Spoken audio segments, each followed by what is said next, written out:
الحمدللہ وحدہ لا شریک لہ والصلاة والسلام علی من لا نبی بعدہ وعلی آلہ واصحابہ الذین اوفوا عہدہ۔ الحمدللہ دارالعلوم دیوبند سے وابستہ افراد اور بالخصوص دارالعلوم دیوبند کے تربیت یافتہ افراد، خصوصاً دارالعلوم دیوبند کے پہلے صدر مدرس شیخ الہند مولانا محمود حسن دیوبندی نور اللہ مرقدہ کے تلامذہ، شاگرد اور تیار کردہ افراد نے علمی، اصلاحی، دعوتی خدمات وہ سر انجام دی ہیں کہ ایک زمانہ گزر گیا اور انشاءاللہ قیامت تک ان خدمات کو یاد رکھا جائے گا۔ ان حضرات کی علمی خدمات، تصنیفی خدمات، اصلاحی خدمات بہت زیادہ ہیں۔ ان میں ایک بہت بڑی خدمت دعوت و تبلیغ کے نام سے تبلیغی جماعت کی صورت میں ہے، جس کے بانی حضرت مولانا محمد الیاس دہلوی نور اللہ مرقدہ ہیں۔ علماء دیوبند کے اکابرین کی اس کام کو ہمیشہ سے تائید رہی ہے اور اب بھی تائید ہے۔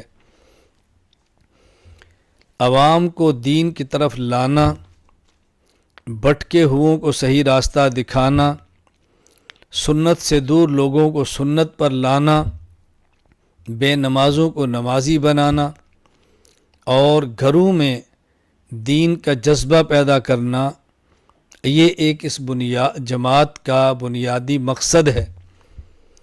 اور الحمدللہ بلا مبالغہ لاکھوں سے یہ تعداد زائد ہے جن کو اس جماعت کے کام سے فائدہ ہوا۔ کتنے لوگ دین کے عالم بنے ہیں، کتنے لوگ قرآن کے قاری بنے ہیں، قرآن کے حافظ بنے ہیں، داعی اور مبلغ بنے ہیں، دنیا کے کونے کونے میں مدارس کو وجود ملا ہے، لوگوں کی زندگیاں بدلی ہیں۔ بہت بڑا کام ہوا ہے۔ اللہ تعالیٰ اس کام کو قبول فرمائے، نظر بد سے محفوظ فرمائے۔ کسی بھی جماعت کے بعض جزئی افکار سے اختلاف الگ بات ہے، کسی بھی جماعت کے طریقہ کار سے کسی قدر اختلاف الگ بات ہے، لیکن مجموعی طور پر ان پر رد کرنا یہ الگ بات ہے۔ ابھی تبلیغی جماعت پر ایک اعتراض لگایا گیا ہے کہ ان کے عقائد درست نہیں۔ تبلیغی جماعت کے عقائد بحمد اللہ تعالی درست ہیں اور شریعت مطہرہ کے مطابق ہیں، شرک سے بری ہیں، کفر سے پاک ہیں، بدعات سے اجتناب ہے۔ الزام لگایا گیا کہ تبلیغی جماعت کا دہشت گردی سے تعلق ہے۔ تبلیغی جماعت کا دور دور دہشت گردی سے تعلق نہیں ہے۔ تبلیغی جماعت تو امن کی دعوت دائی ہے، سلامتی کی دائی ہے، فرقہ واریت سے پاک ماحول کی دائی ہے۔ تبلیغی جماعت تو بلا شک و شبہ ان معاملات سے نہایت دور ہے۔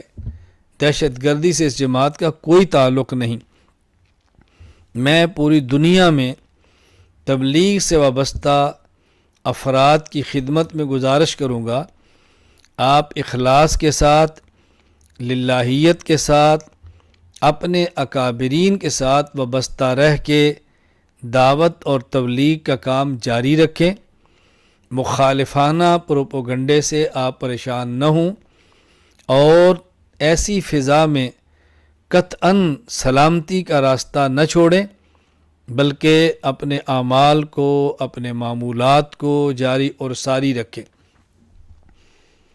میں گزارش کروں گا علماء کرام سے، اگر تبلیغی جماعت کے کسی فرد میں کوتاہی اور غلطی دیکھیں اس کی اصلاح فرمائیں، اس فرد کو تنبیہ کریں، آپ اس کو سمجھائیں، لیکن کلی طور پر جماعت کے کام سے لا تعلقی نہ کریں، کلی طور پر جماعت کے کام کو مسترد نہ کریں۔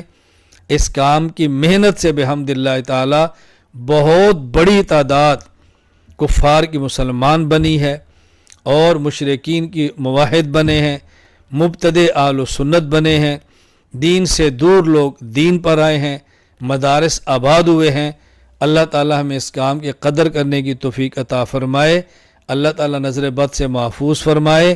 ہمیں اس کام کی قدر کرنی چاہیے، کام کرنے والوں کی حوصلہ افزائی کرنی چاہیے، ان میں جو کمزوریاں اور کوتاہیاں ہیں اس پہ ان کو اصلاح کرنی چاہیے، تنبیہ کرنی چاہیے، اور کام کرنے والے اگر اپنی غلطی اپنے بزرگوں سے سنیں تو اس کی اصلاح کریں، اپنی اصلاح کریں، تربیت کا خیال کریں، ان ماحول کا بہت زیادہ خیال کریں۔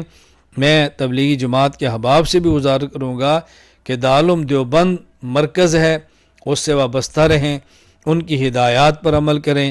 اگر وہ کوئی بات آپ کو اصلاح کے لیے سمجھائیں اس پہ غور فرمائیں۔ ہمارے بڑے ہیں، ہمیں بڑوں کے ساتھ رہ کر دین کا کام کرنا ہے۔ اگر ہمارے بڑے کوئی بات ہمیں سمجھائیں، ہمیں سمجھنی چاہیے، ان کا شکریہ ادا کرنا چاہیے، ان کی نصیحت کو قبول کرنا چاہیے۔ بڑے ڈانٹ بھی دیں تو ڈانٹ کو سن لینا چاہیے اور اس پہ خوش ہونا چاہیے کہ کوئی ہمارا بڑا ہمارے سر پہ موجود ہے جو ہمیں ڈانٹتا ہے اور ہمیں سمجھاتا ہے۔ اللہ تعالیٰ میں کام کی قدر کرنے کی توفیق عطا فرمائے۔ میں آخر میں پھر گزارش کروں گا، تبلیغی جماعت کے عقائد بھی درست ہیں، تبلیغی جماعت کے اعمال بھی درست ہیں، تبلیغی جماعت فرقہ وارانہ جماعت نہیں، تشدد اور دہشت گردی سے بالکل لا تعلق ہے، کوئی یہ سیاسی پلیٹ فارم نہیں، کوئی یہ عسکری پلیٹ فارم نہیں، پرامن اور پرسکون دین کا داعیانہ مزاج رکھنے والی جماعت ہے۔ ہم ان کے ساتھ ہیں، ہم تائید کرتے ہیں، کمیوں کوتاہیوں سے دوری کی کوشش کریں گے، پہلے بھی کی تھی اب بھی کریں گے۔ اللہ تعالی ہم سب کو دین کی خدمت دینے کی توفیق عطا فرمائے، مقبول خدمت کرنے کی توفیق عطا فرمائے۔ اللہ ہماری نسلوں کو بھی دین کی خدمت کے لیے قبول فرما لے۔ وآخر دعوانا الحمد للہ رب العالمین۔